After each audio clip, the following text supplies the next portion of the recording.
Guys এই video' মানে দুদিনমান আগতে আপোনালোকে নিশ্চয় ফেচবুকে হওক হোৱাটছএপ ষ্টেটাছে হওক টিকটকে হওক এই ভিডিঅ' ক্লিপটো দেখিছিলে।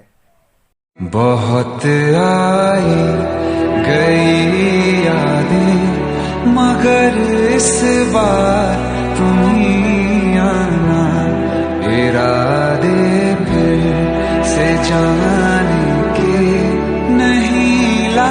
আজি মই আপোনালোকক এই মানুহজন আপোনালোকে প্ৰথমে চিনি পায় যদি পায় আৰু যিসকলে নাপায় সেইসকলক কৈ দিওঁ যে এই মানুহজন এজন ভাল মানুহ নে বেয়া মানুহ ক'ব নোৱাৰোঁ, মানে পাগলে হৈছে, কিন্তু কিহৰ কাৰণে হৈছে ক'ব নোৱাৰোঁ।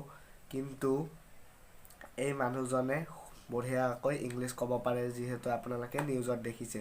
কিন্তু কথা আহে এইটো যে এই মানুহজনক টিকটকে জীৱন প্ৰণালী চেঞ্জ কৰি পেলালে। এই মানুহজনৰ জীৱন প্ৰণালী টিকটকে চেঞ্জ কৰি পেলালে। আমি সকলোৱে জানো আমাৰ ছ'চিয়েল মিডিয়া কিমান ভাইৰেল। ঠিক তেনেদৰে কিছুমানে এই ভিডিঅ' ক্লিপটো ইমানেই ভাইৰেল কৰিলে যে এই ক্লিপটো যাই পালে NGOৰ হাতত। NGOৰ হাতত যাই পোৱাৰ পিছত NGOই সেই মানুহজনক বিচাৰি লৈ যাই কেনে এইবাৰ এই ক্লিপটো চাওক। NGOই বিচাৰি মানে চুলি তুলি কাটি ষ্টাইলিছ কৰি দিলে, মানে চেঞ্জ কৰি দিলে আৰু সেই লুকটোৰ পৰা। তাৰপিছত এইবাৰ সেই NGOই সেই মানুহজনক ঘৰৰ মানে পৰিয়ালক বিচাৰি উলিয়াইছে আৰু তাক ঘৰলৈ থৈ আহিছে। আপোনালোকে চালে ছ'চিয়েল মিডিয়াৰ কিমান পাৱাৰ।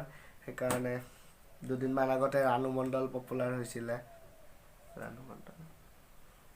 ঠিক তেনেদৰে এসপ্তাহমান আগতে এইজন মানুহ পপুলাৰ হৈছিল।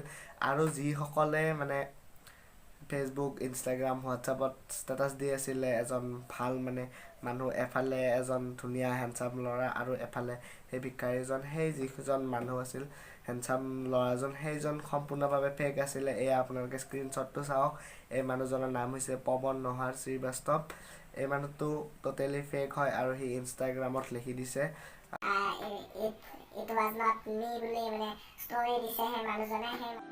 हमें पूछो क्या होता। মানুহজনে ইনষ্টাগ্ৰামত এক্টিভ হয়, সেইকাৰণে সেই মানুহজন ফেক হয়। আৰু আপোনালোকক এইটো এটা নিউজ দিলোঁ যে সুখবৰ এটা দিলোঁ, যিসকলে সেই মানুহজনক লৈ মানে ভাবি আছিলে কেনেদৰে কি হ'ল।